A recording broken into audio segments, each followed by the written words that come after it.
ኢትዮጵያውያን አሰፋ ጫቦ ነፍሱን ይማርና ምን ይላል መሰላችሁ? የኢትዮጵያ ሕዝብ የማይመጣ ነገር የመጠበቅ የረጅም ጊዜ ልምድ አለው ይላል። ይሄ ዛሬ የምነግራችሁ ታሪክ እሱን ያስታወሰኝ።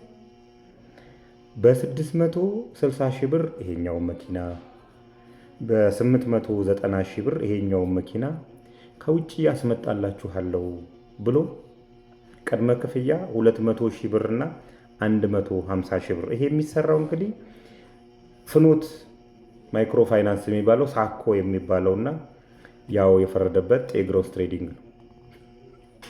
ጤግሮስ እኔ እዛው አዲስ አበባ ዙሪያና ኦሮሚያ ላይ የቀረ ነው የሚመስል። ለካ አማራ ክልልም ገብቶ ጎንደር ከተማ ላይ ዘጭ አድርጓቸው ጠፍቷል። እነዚህ የተበሉ ሰዎች ወደ ፍርድ ቤት ሲሄዱ ፍኖት ማይክሮ ፋይናንስ የሚባለው እንግዲህ አበዳሪ ድርጅት የሚባለው አካውንቱ ላይ የኢትዮጵያ አቢሲኒያ ባንክ ላይ 5,083,702 ብር ነው ያለው። አባይ ባንክ ላይ ሁለት አካውንት ነው ያለው። አንደኛው ላይ 377,231 ብር ነው።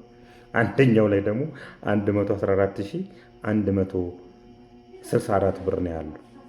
በዚህ ላይ ይሄ እግድ ሲመጣ የፍርድ ቤት እግድ ሲመጣ ከዚህ በፊት 3 ፍርድ ቤቶች ይሄን እግድ አሳግደዋል። ይገርማሉ እኮ። ይሄንን ብር አይታችሁ ብቻ እነዚህ ጤግሮስ የሚባለውና ፍኖት ማይክሮ ፋይናንስ እንዴት ተባብረው ተዘጋጅተውበት ቀድመው ስለደረሱ ነው ይሄንን እንትን ያደረጉት፣ ይሄንን ብርም ያሳገዱት። ጤግሮስ ጭራሽ የለውም። ብድርና ቁጠባ ተቋም ነኝ ብሎ አካውንቱ ላይ ያለውን ብር እንዴት ተባብረው እንትን እንደሚሉ።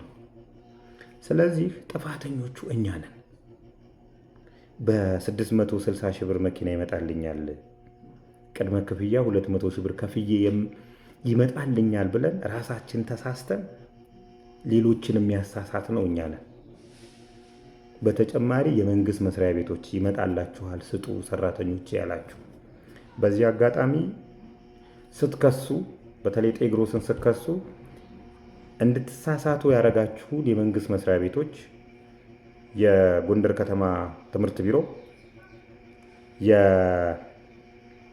የኦሮሚያ ወጣቶችና ስፖርት ቢሮ፣ የአዲስ አበባ ትምህርት ቢሮ፣ እነዚህን 3 አካላት አብራችሁ ክሰሱ። ቢያንስ ይማሩበታልና። በተጨማሪ የጤግሮስን ሰዎች የምታውቁ አድራሻቸውን የምታውቁ ሰዎች ጀባ ብትሉን ጥሩ ነው። የጤግሮስ አካውንት ደግሞ ምንም የለውም፣ ያሳዝናል። እንንቃ፣ እንጠይቅ። ነጋዴ የሚጠይቀው የሚነግደው ትርፍ ለማምጣት እንጂ መንግስተ ሰማያት ለመግባት አይደለምና ለምን ብለን እንጠይቅ። ዋጋውንም እንወቅ፣ የመኪናን ዋጋ። እነዚህ አነስተኛ እና ጥቃቅን የብድር አቅራቢ ተቋማት የሚባሉት ማይክሮ ፋይናንሶች እና የህብረት ስራ ማህበራት እንዴት አድርገው ተበዳሪውን ማህበረሰብ እንደሚያጭበረብሩት ልነግራችሁ ነው።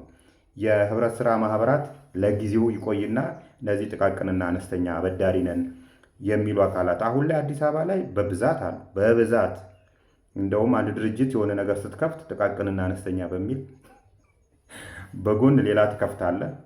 የክልል ትላልቅ ከተሞች ላይ እየገቡ ነው አሁን ያሉት።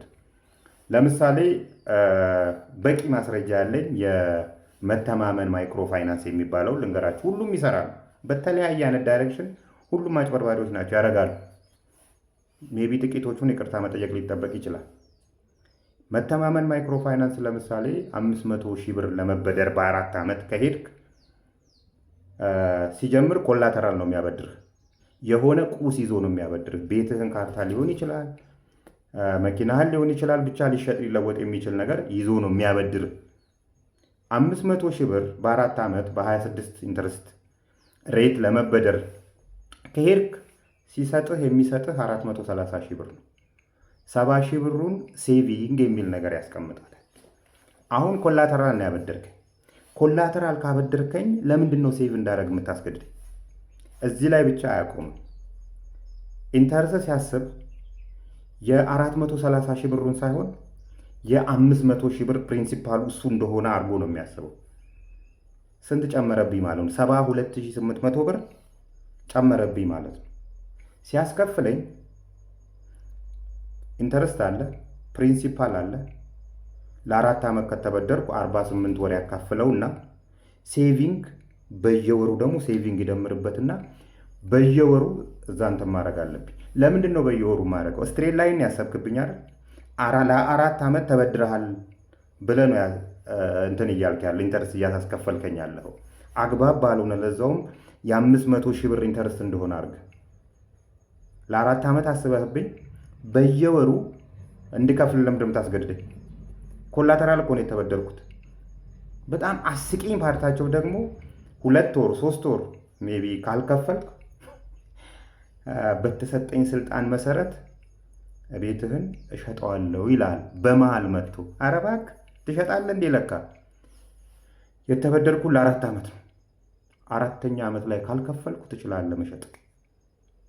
ይሄ የእናንተ ህገወጥነትና ይሄ ድድርነታችሁ እዚህ ደረጃ ላይ ደርሷልና ለእናንተ ፍቃድ የሰጣችሁ ብሔራዊ ባንክ ነው። ብሔራዊ ባንክ የምትሰማ ከሆነ ኮፒ ሊንክ ሼር ምናምን አድርጉት፣ እንዲሰማ እንዲደርስለት። ጅቦችህን አስቁምልን። ተበዳሪው ማህበረሰብ በዚህ አይነት ሁኔታ ነው እንትን እያሉት ያለው። ባንክ ብትበደር እኮ እንደዚህ አያደርግህም እኮ። ከባንክ በልጠው ነው ይሄንን እያደረጉ ያሉትና የምትሰሙ አካላት ስሙና አስቆሙልን። እነዚህ ህገ ወጦችን እንድታስቆሙልን እንጠይቃለን። የህብረት ስራ ማህበራትን ደግሞ እንቀጥልባቸዋለን።